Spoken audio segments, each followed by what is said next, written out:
وَلَقَدْ صَرَّفْنَا فِي هَذَا الْقُرْآنِ لِيَذَّكَّرُوا، اس سورہ مبارکہ کے بارے میں ایک بات نوٹ کر لیجئے گا کہ اس میں قرآن حکیم میں حجم کے اعتبار سے جتنی مرتبہ اس صورت میں قرآن کا لفظ آیا ہے اور قرآن کا ذکر ہے، تانا بانا معلوم ہوتا ہے کہ قرآن ہی سے ہے، قرآن سے متعلق۔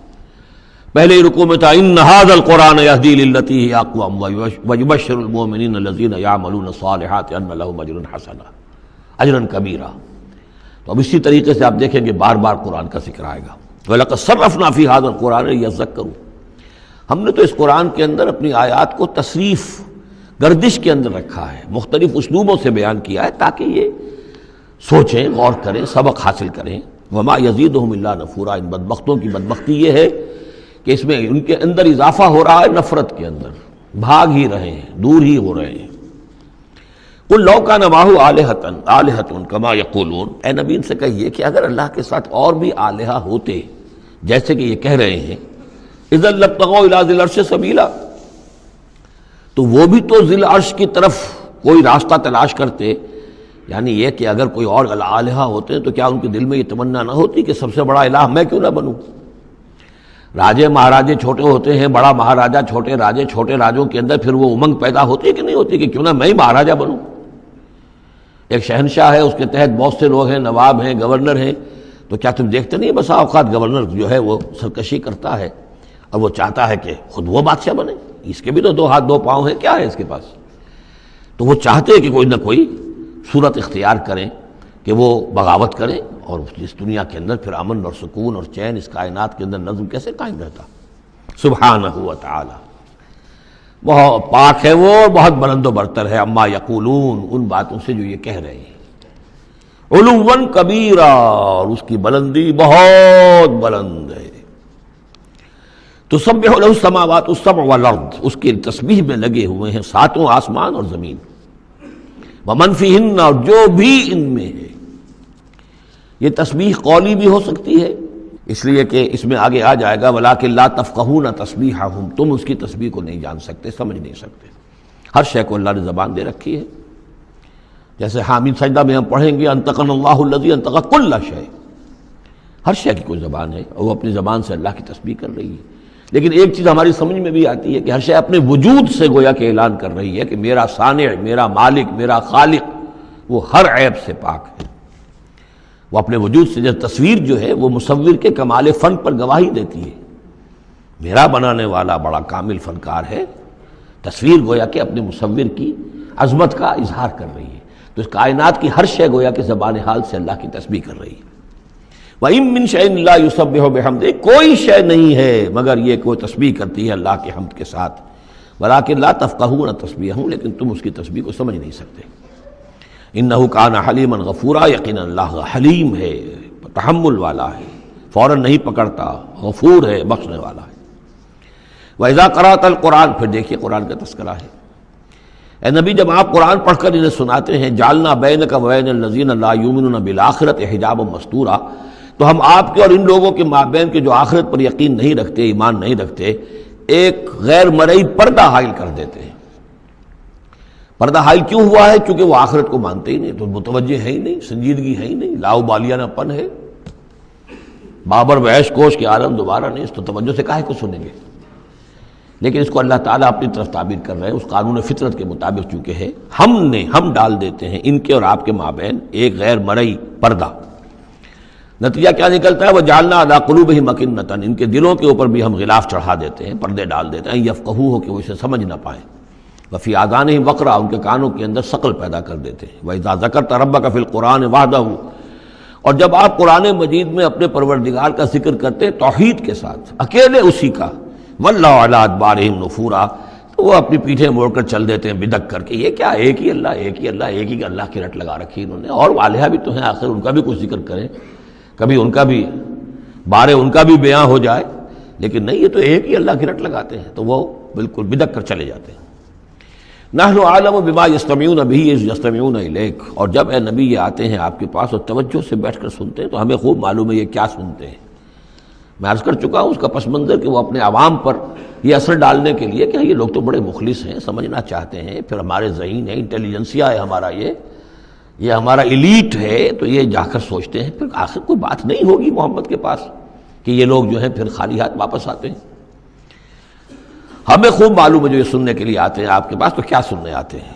وَإِذْ هُمْ نَجْوَىٰ، اور پھر جب یہ علیحدہ ہوتے ہیں، سرگوشیاں کر رہے ہوتے ہیں، اِذْ يَقُولُ الظَّالِمُونَ، اور پھر یہ ایک دوسرے سے کہتے ہیں یہ ظالم، اِن تَتَّبِعُونَ إِلَّا رَجُلًا مَسْحُورًا، تم نہیں پیروی کر رہے ہو مگر ایک سحر زدہ شخص کی، یعنی ان میں سے کسی کے دل میں کوئی بات پیدا ہونی بھی لگتی ہے کہ نہیں بھئی آج تو جو بات کی ہے محمد نے صلی اللہ علیہ وسلم بڑی وزنی بات ہے، اس پر تو سنجیدگی سے غور کرنا ہوگا۔ اب ان کے کان کھڑے ہوئے کہ معلوم ہوتا ہے کہ اس پر تو ہمارے اس دوست اور ساتھی کے اوپر تو محمد کا داؤ چل گیا صلی اللہ علیہ وسلم، لہذا پھر اس کو سمجھاتے نہیں بھائی ایک سحر زدہ آدمی ہے، مسحور انسان ہے، کہاں اس کی باتوں پر سنجیدگی سے غور کر رہے ہو۔ انظر کیف ضربوا لک الامثال، دیکھیے اے نبی کیسی مثالیں وہ آپ کے لیے بیان کرتے ہیں، سحر زدہ، مسحور، کبھی ساحر، کبھی مسحور، کبھی شاعر، کبھی مجنون، یعنی کوئی ایک رائے بھی ان کی نہیں آپ کے بارے میں بن رہی ہے۔ فضلوا، اب وہ بھٹک گئے ہیں، فلا یستطیعون سبیلا، اور اب یہ راہ یاب نہیں ہو سکیں گے۔ وقالوا اذا كنا عظاما ورفاتا، اور وہ کہتے ہیں کہ کیا جب کہ ہم ہڈیاں ہو جائیں گی اور چورا چورا ہو جائیں گی ہماری ہڈیاں بھی، ہمارا گوشت گل سڑ کر جو ہے راکھ ہو جائے گا، اِنَّا لَمَبْعُوثُونَ خَلْقًا جَدِيدًا، کیا کہہ رہے ہیں محمد صلی اللہ علیہ وسلم، کیا پھر ہمیں اٹھا لیا جائے گا ایک نئی زندگی، ایک نئی تخلیق؟ گویا کہ انہیں یہ بہت محال معلوم ہوتا ہے، ناممکن ہے۔ قُلْ كُونُوا حِجَارَةً أَوْ حَدِيدًا، اے نبی ان سے کہیے کہ تم تو ہڈیوں کی بات کر رہے ہو اور مٹی کی بات کر رہے ہو، خواہ تم پتھر بن جاؤ، لوہا بن جاؤ، اور خلقم مما یکبر فی صدورکم، یا اس سے بھی زیادہ کوئی سخت چیز جو تمہارے دلوں میں ذہن میں ہو، تمہارے اس کا تصور کر سکتے ہو، وہ بن جاؤ، تب بھی اللہ اٹھا لے گا۔ فسیقولون من یعیدنا، پھر وہ کہیں گے اچھا کون ہمیں اٹھائے گا دوبارہ، کون ہمیں دوبارہ پیدا کرے گا؟ قل الذی فطرکم اول مرہ، کہیے وہ جس نے تمہیں پہلی مرتبہ پیدا کیا ہے۔ فَسَيُنْغِضُونَ إِلَيْكَ رُؤُوسَهُمْ، تو پھر وہ آپ کے سامنے ذرا اپنے سرکوں کو مٹکائیں گے، سروں کو، ہاں ٹھیک ہے، لیکن وَيَقُولُونَ مَتَىٰ، کب ہوگا ایسا بتائیے؟ قُلْ عَسَىٰ أَن يَكُونَ قَرِيبًا، کہہ دیجئے ہو سکتا ہے قریبی آئی ہوئی تمہاری شامت جو ہے ہو سکتا ہے دور نہ ہو۔ یوم یدعوکم فتستجیبون بحمدہ، جس دن کہ وہ تمہیں پکارے گا جب تم اپنی قبروں میں ہوگے یا گلے سڑے ہوئے ہڈیوں کی شکل میں ہوگے، لیکن تم چلے آؤ گے اس کی پکار پر لبیک کہتے ہوئے، بحمدہ، اس کی حمد کرتے ہوئے، وتظنون ان لبثتم الا قلیلا، اور تم گمان کرو گے کہ نہیں رہے ہم مگر بہت تھوڑا سا عرصہ دنیا میں بھی، اور یہ پورا عالم برزخ جو ہے یہ بھی کوئی تھوڑا سا ہی عرصہ تھا جو ہم گزار کر آئے ہیں۔ وَقُلْ لِعِبَادِي يَقُولُوا الَّتِي هِيَ أَحْسَنُ، اے نبی میرے بندوں سے کہہ دیجئے، اب یہ عبادی کون ہے؟ اہل ایمان، بجائے یا ایھا الذین آمنوا کہنے کے قُلْ لِعِبَادِی، میرے بندوں سے کہہ دیجئے، یقول التی ہی احسن، وہ بات کیا کریں عمدہ، مطلب یہ ان کی طرف سے کوئی تلخی کی بات نہیں ہونی چاہیے۔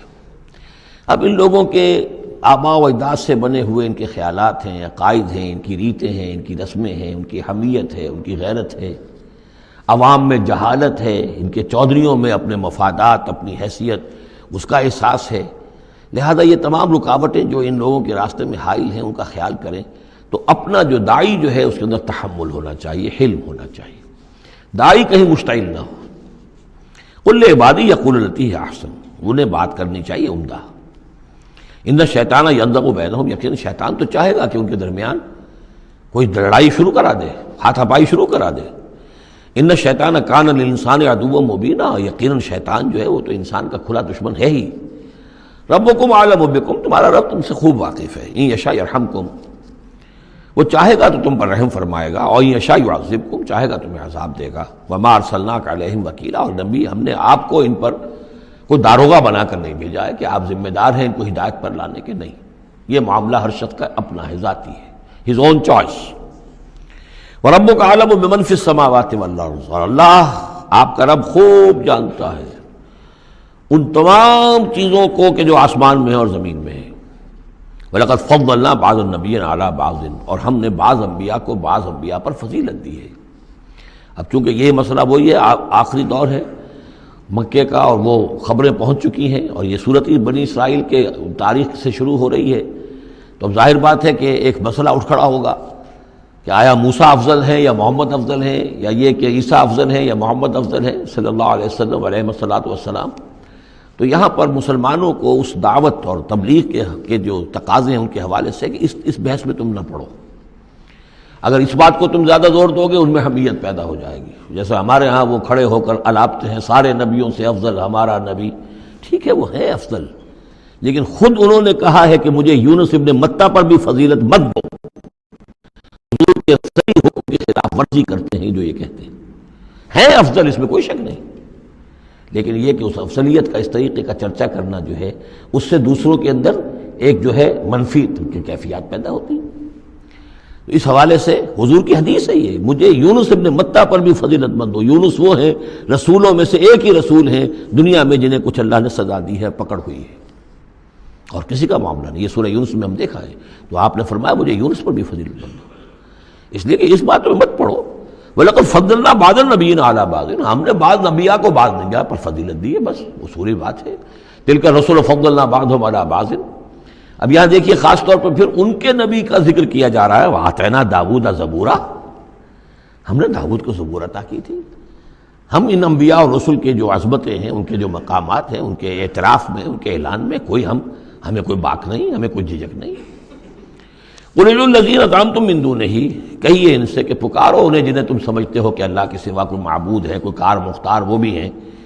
فَلَا يَمْلِكُونَ كَشْفَ الضُّرِّ عَنكُمْ وَلَا تَحْوِيلًا، تو انہیں کوئی اختیار حاصل نہیں ہے نہ تو تم سے کوئی تکلیف دور کرنے کا اور نہ ہی کوئی حالت کو بدل دینے کا۔ اولئک الذین یدعون، وہ ہستیاں جنہیں یہ پکار رہے ہیں۔ پکارنے والوں میں دیکھیے کہ پکارنے میں ایک تو ایسے بھی تھے خیالی ہستیاں جن کا کوئی وجود ہی نہیں، من گھڑت، لیکن پکارے جانے والے انبیاء، اولیاء اللہ یا فرشتے یہ بھی تو ہو سکتے ہیں نا، لیکن اس عالم امر میں، اس عالم غیب میں ان کا حال کیا ہے جنہیں یہ پکار رہے ہیں؟ ہم کئی دفعہ دیکھا ہے انہیں پتہ بھی نہیں کہ یہ ہمیں پکار رہے ہیں۔ قیامت کے دن وہ تو انکار کریں گے، ہمیں کوئی معلوم نہیں تھا کہ تم نے ہمارے ساتھ یہ گستاخیاں کی ہیں اور ہمیں شرمندگی کا سامان بن گئے ہو، کہ اللہ تعالیٰ کے سامنے ہماری شرمندگی ہے کہ اللہ تعالیٰ کے ہاں پیش ہو رہے ہیں کہ ہمیں مد مقابل بنایا گیا اللہ کا۔ لہذا اولئک الذین یدعون یبتغون الی ربہم الوسیلۃ، اس عالم غیب میں وہ تو خود اللہ کے، اپنے رب کے تقرب کے متلاشی ہیں۔ یہ وسیلہ کا لفظ آ چکا ہے اس سے پہلے، یبتغون الی ربہم الوسیلۃ ایہم اقرب، یعنی اس عالم امر میں بھی درجات ہیں، فرشتے ہیں، طبقہ اسفل کے فرشتے ہیں، پھر درجہ اعلیٰ کے فرشتے ہیں، پھر مقربین بارگاہ ہیں، پھر وہ جو ہے ملائے اعلیٰ جس کو کہا جاتا ہے، ملائکہ مقربین ہیں۔ تو ان کے اندر بھی ایک درجہ بندی ہے، اور وہ اس عالم کے اندر بھی جیسے یہاں اللہ کے بندے تقرب اللہ کی کوشش کر رہے ہیں، وہ وہاں پر وہ بھی اس عالم کے اندر، بس فرق تو یہی ہے کہ وہ ہماری نگاہوں سے اوجھل ہے۔ جب یبتغون الی ربہم الوسیلۃ ایہم اقرب، چاہتے ہیں کہ اور آگے بڑھیں اور قرب ہو جائے، ایک دوسرے سے آگے نکل جائیں۔ وَيَرْجُونَ رَحْمَتَهُ، اور اس کی رحمت کے امیدوار ہیں، وَيَخَافُونَ عَذَابَهُ، اور اس کے عذاب سے ڈرتے رہتے ہیں۔ ان عذاب ربک کان محذورا، واقعہ یہ ہے کہ آپ کے رب کا عذاب جو ہے واقعتاً ایسی شے ہے جس سے ڈرتے رہنا چاہیے۔ وَإِن مِّن قَرْيَةٍ إِلَّا نَحْنُ مُهْلِكُوهَا قَبْلَ يَوْمِ الْقِيَامَةِ أَوْ مُعَذِّبُوهَا عَذَابًا شَدِيدًا، اور نہیں ہے کوئی بستی مگر یہ کہ ہم اسے ہلاک کر کے رہیں گے قیامت کے دن سے قبل، یا عذاب دیں گے اسے بہت ہی شدید عذاب۔ اس آیت کو جوڑ لیجئے گا، چونکہ یہ جوڑا ہے یہ سورت اور یہ سورہ کہف، لِيُنذِرَ بَأْسًا شَدِيدًا مِّن لَّدُنْهُ، بہت بڑی جنگ اور بہت بڑی تباہی جو آنے والی ہے قیامت سے قبل، اس کی طرف اشارہ ہے کہ یہ جو، اور آج کل جو بھی آپ تصور کر سکتے ہیں کہ ایٹمک جنگ اگر ہو جائے تو کیا ہوگا دنیا میں، نیوکلیئر وار ہو، اور کسی بھی وہ چھڑ سکتی ہے، لیکن یہ کہ قیامت سے پہلے الملحمۃ العظمیٰ، ایک بہت بڑی جنگ ہونے والی ہے، جس کی کہ احادیث کے اندر خبریں ہیں، جس کا تذکرہ پھر آئے گا سورہ کہف کے اندر صراحت کے ساتھ۔ تو کوئی بستی ایسی نہیں ہے، قیامت سے پہلے وہ عذاب آئے گا۔ اور معذبوها عذابا شدیدا کان ذلک فی الکتاب مستورا، اور یہ تمام چیزیں جو ہیں اللہ کی کتاب میں لکھی ہوئی ہیں، طے شدہ ہیں، وہ آنا ہے، اس کا ایک ٹائم ٹیبل معین ہے۔ وما منعنا نرسل بالآیات، اور ہمیں نہیں روکا اس سے کہ ہم آیات بھیجیں۔ اب وہ مسئلہ چھڑ رہا ہے دوبارہ جو سورہ انعام سے چل رہا ہے کہ نشانی کیوں نہیں دکھاتے، حصی نشانی، کوئی معجزہ۔ یہاں اللہ تعالیٰ فرما رہے ہیں کہ ہم نے اس طرح کے معجزے دکھانے کیوں بند کر دیے۔ وما منعنا، نہیں روکا ہم کو اس سے کہ ان نرسل بالآیات، کہ ہم وہ معجزات دکھائیں، الا ان کذب بها الاولون، اس لیے کہ ہم نے یہ دیکھ لیا کہ پچھلوں نے بھی جھٹلایا ان کو۔ نہ تو سمود کو جو ہم نے ناقہ دی تھی ان کے مطالبے کے اوپر اس پر کوئی ایمان لایا، نہ عیسیٰ کو جو آخری معجزے ہم نے دے دیے، زندہ جانور پیدا کر دینا، گارے سے بنانا، پھونک مارنا اور اڑتا ہوا وہ پرندہ بن جائے، اور مردہ کو کہنا قم باذن اللہ اور وہ کھڑا ہو کے چلنے لگ جائے، اب اس سے آگے کون سا معجزہ ہوگا؟ لیکن کوئی مانا معلوم ان کذب بہ الاولون، پہلوں نے بھی ان معجزات کا انکار ہی کیا، جھٹلایا۔ وآتینا ثمود الناقۃ مبصرۃ، ہم نے سمود کو، قوم سمود کو ان کی آنکھیں کھولنے کے لیے ہم نے اونٹنی والی نشانی دکھا دی، فظلموا بہا، انہوں نے اس پر بھی ظلم کیا۔ وما نرسل بالآیات الا تخفیفا، اور ہم نہیں بھیجتے اپنی آیات نشانیاں مگر صرف خبردار کرنے کے لیے، وہ خبردار کرنے کے لیے اب ہم اپنی قرآن مجید کی آیات بھیج رہے ہیں۔ وَإِذْ قُلْنَا لَكَ إِنَّ رَبَّكَ أَحَاطَ بِالنَّاسِ، اور جب ہم یہ کہتے ہیں کہ آپ کے رب نے تو لوگوں کا احاطہ کیا ہوا ہے، تب بھی یہ کہتے ہیں اس کا کیا مطلب ہے؟ کہاں ہے اللہ؟ کہاں ہمارا احاطہ ہوا ہے؟ اب ظاہر بات ہے کہ یہ مسئلہ ہے جو سمجھیے فلسفے کے مشکل ترین مسائل میں سے ہے، حقیقت و ماہیت وجود۔ ایک اللہ کا وجود ہے، ہر جگہ ہے، ہر آن ہے، لیکن یہ کہ یہاں دنیا میں ہے کہ نہیں ہے، یہ دنیا ہے یا اللہ ہے، کیا ہے؟ اب یہ سمجھ میں آنے والی بات نہیں ہے، اسی لیے کچھ لوگوں نے اس کو ہماوست سب کا یہ کائنات جو ہے خدا ہی ہے، خدا ہی نے یہ روپ دھار لیا ہے، جیسے انسانوں کا روپ دھار لیتا ہے وہ اوتار کی شکل میں آ جاتا ہے، ایسے خدا نے اس کائنات کی شکل اختیار کر لی ہے۔ اس کو پینتھیزم کہتے ہیں انگریزی میں، ہماوست، سب خدا ہی ہے۔ یہ بہت بڑا کفر ہے، شرک ہے۔ تو کیسے سمجھے؟ بہت سی چیزیں ہیں جو انسان کی سمجھ سے بالا تر ہیں۔ اللہ ہے کیسے ہے؟ کیا دنیا میں اللہ نہیں ہے تو اللہ کی ذات محدود ہو گئی؟ پوری یہ کائنات اس میں اللہ کا وجود ہی نہیں ہے تو اس کا مطلب یہ کہ اللہ تو پھر علیحدہ کہیں ایک محدود سی شخصیت ہو گئی جو کسی جگہ پر ہے، لیکن اللہ تو ایبسلیوٹ ایگزسٹنس ہے اس کی، کسی حدود اور قیود اور زمان و مکان اور سمت ان سے تو باورا ہے، وراء الورا ثم وراء الورا۔ وَمَا جَعَلْنَا الرُّؤْيَا الَّتِي أَرَيْنَاكَ إِلَّا فِتْنَةً لِلنَّاسِ، اسی طریقے سے اب یہ مسائل گنوائے جا رہے ہیں کہ جو لوگوں کے لیے بڑے ان کا چونکہ ان کی طرف سے ان کا رد عمل جو ہے وہ صحیح نہیں ہوتا، لہذا اللہ تعالیٰ نے معجزے دکھانے بند کر دیے ہیں اور حضور کے بارے میں طے کر دیا کہ وہ معجزہ نہیں دکھائیں گے جس طرح کا معجزہ یہ مانگ رہے ہیں۔ اسی طرح ہم نے جو آپ کو مشاہدہ کرایا جس شب معراج کا، وما جعلنا الرؤیا التي، رؤیا یہاں خواب کے معنی میں نہیں ہے، جیسے رؤیت بصری ہے، ہم دیکھ رہے ہیں، یہ بھی تو رؤیت ہی ہے، تو حضور کو باقاعدہ مشاہدہ کرایا، التي اریناک، جو آپ کو دکھایا ہم نے، الا فتنۃ للناس، وہ بھی لوگوں کے لیے فتنہ بن گیا۔ لوگوں نے کہا کہ یہ تو معلوم ہوتا کہ اب بالکل ہی ان کا دماغ چل گیا ہے، معاذ اللہ ثم معاذ اللہ۔ بہت خوش ہوئے تھے مشرکین مکہ، بہت خوش ہوئے، چلو جی چلیے اب ہماری مشکل حل ہو گئی، اب تو ہم تمام مسلمانوں کو باور کروا لیں گے کہ آج تک تم نہیں مانتے تھے، واقعتاً محمد کا دماغ چل گیا ہے صلی اللہ علیہ وسلم۔ وہ کہہ رہے ہیں میں راتوں رات بیت المقدس بھی ہو کے آ گیا ہوں اور میں آسمانوں کی سیر کر کے آ گیا ہوں۔ اب یہ بات ناقابل قیاس، کیسے انسان سمجھے، گمان نہیں کر سکتا۔ آج تو پھر بھی آپ سوچ سکتے ہیں کہ آج تو آپ کے پاس وہ ذرائع ہیں کہ چاند پر بھی آپ پہنچ گئے ہیں، لیکن یہ کہ آج سے آپ 1400 برس پہلے کے انسان کے بارے میں سوچئے، اسے بیت المقدس جانے کے اندر بھی جو ہے 15 دن لگتے تھے، تو کیسے وہ گیا اور گئے بھی اور آ بھی گئے رات ہی رات کے اندر۔ بڑے خوش ہو کر آئے حضرت ابو بکر کے پاس، ابو بکر سنا تمہارے ساتھی کیا کہہ رہے ہیں؟ کہ کیا کہہ رہے ہیں؟ وہ کہہ رہے ہیں میں رات کو بیت المقدس ہو کر آ گیا ہوں۔ ایک دفعہ ایک لمحہ توقف کیا، کیا واقعی کہہ رہے ہیں؟ ہاں کہہ رہے ہیں، چلو ہم تمہیں ملوا دیتے ہیں، ان سے کہلوا دیتے ہیں، چلو صحیح، اگر وہ کہہ رہے ہیں تو ٹھیک کہہ رہے ہیں، بس ختم۔ اس دن سے صدیق کا لقب، وہ کہہ رہے ہیں تو ٹھیک کہہ رہے ہیں۔ اور فرمایا جب میں یہ مانتا ہوں کہ آسمان سے روز ان کے پاس فرشتہ آتا ہے، تو اگر وہ آسمان ہوا ہے تو کون سی بڑی بات ہو گئی؟ اگر اللہ کا فرشتہ آسمان سے روز آتا ہے ان کے پاس، تو وہ آسمان تک ہو کے آ گئے تو کون سی بڑی بات ہوئی؟ وہ اگر کہہ رہے ہیں تو سچ کہہ رہے ہیں۔